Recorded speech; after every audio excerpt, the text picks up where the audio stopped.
Okay, really quick. So I know you know that your speech is supposed to be extemporaneous. And in theory, people know what that means. And I think they try to do it, but it's a new skill typically for people, and it's really hard to do. So I just want to justify why I do it real quick. And then I was explaining this to a student, and I think I had a breakthrough in how to explain this. So I'm excited to tell you. Okay, ready? So um, most of you, I'm guessing, could type up a script and read it. It maybe wouldn't be the best manuscript.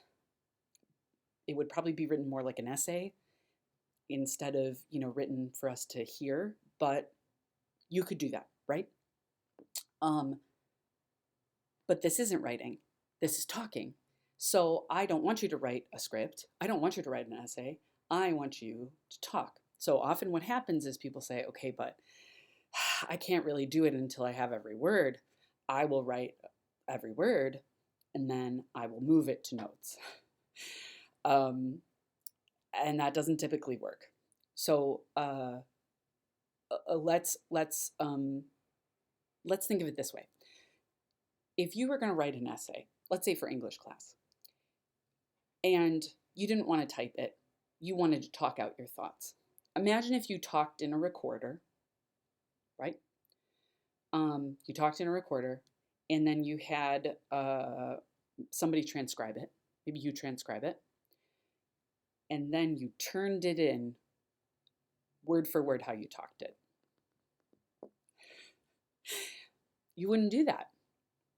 You wouldn't do that. You'd edit it because it wouldn't sound right. Even if you transcribed it perfectly, because you're talking, it wouldn't read right.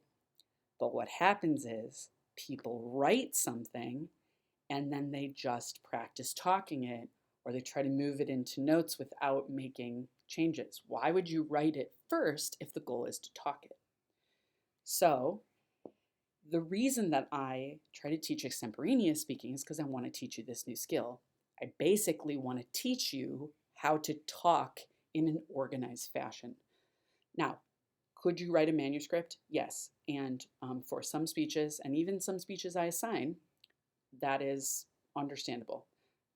I always say one of the speeches that I wrote every word was my dad's eulogy because I was real nervous that I wouldn't have the emotional capacity to practice it and extemporaneously speak it. So I typed it, I wrote it.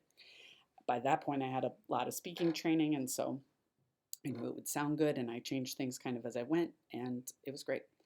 So I heard like an opening to the year convocation. There's another word for it, not commencement. That's the end. The opening, sort of welcome to the university school year.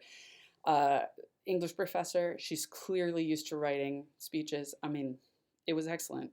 I'm not a big manuscript person, but it's great. So there are times to do it. I'm not saying it's bad, but if you're at a party and somebody asks you, "What are you studying?" "Oh, what are you interested in doing? What do you think you're going to look for job-wise after school? Are you going to go to grad school?"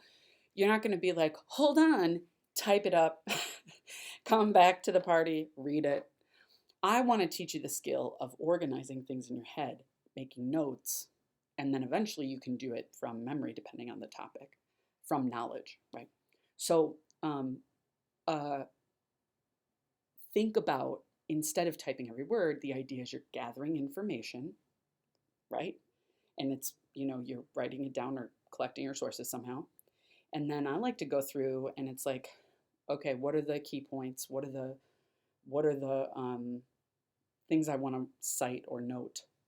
And then I start to organize it. And I put my headings,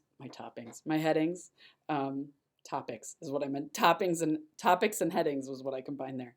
On Canvas is a cheat sheet that's a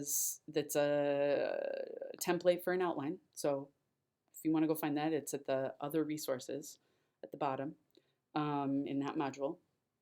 So I have my points, and right, there's no rules. Three main points is typically top, but if your topic works better for 2 points, do it that way. If it works better, to do artifact analysis, do it that way. If your argumentation needs 4 or 5 points. They got to be short, depending on your length. Do it that way, right? Do it how it works, organize it, and then speak it out loud. So some people do this and then they just speak it out loud over and over and they don't want to make big changes because they want to know it really well. But actually making changes helps you know it better, because if you're moving stuff around, it's going to flow better. If you're fixing things, it's going to work better.